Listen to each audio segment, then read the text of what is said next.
सुमनस तुलसी माला, तुलसी माला को सुमन कहा गया।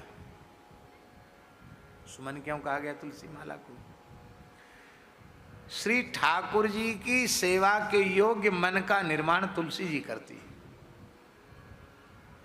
इसलिए बिना तुलसी पधराए जीव भगवत विग्रह के स्पर्श का भी अधिकारी नहीं होता।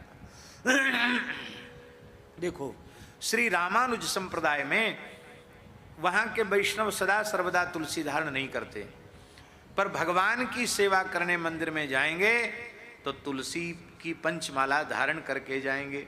हमने एक रामानुज संप्रदाय के महापुरुष से पूछा, उन्होंने कहा बिना तुलसी के भगवत विग्रह का स्पर्श करने से भगवत विग्रह को खंडित करने का, भग्न करने का दोष लगता है। उन्होंने ही बताया। और पुराणों में लिखा है, यज्ञोपवीतवद्धार्या कंठे तुलसी मालिका क्षणार्धम तद्विहीनोपि विष्णुद्रोही भवे नरः।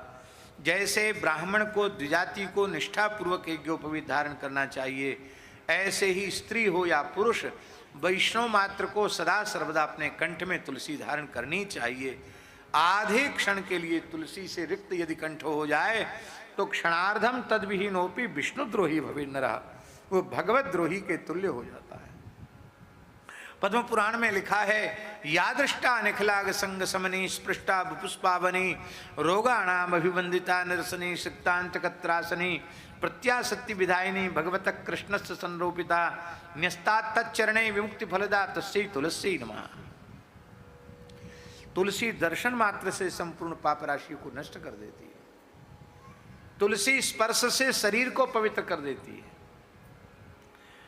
शरीर के हर छिद्र से मल निकल रहा है, रोम रोम से मल निकल रहा है, और नव छिद्रों से तो मल निकल ही रहा है।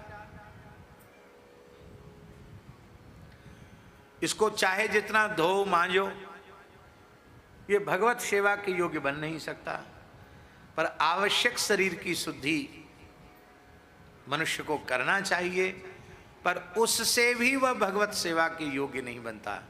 जब तुलसी धारण कर लेता है तो वह देह इतना पवित्र हो जाता है कि वो भगवत सेवा कर सकता है। के गले में तुलसी नहीं है, उसका शरीर तो स्वयं का ही अशुद्ध है।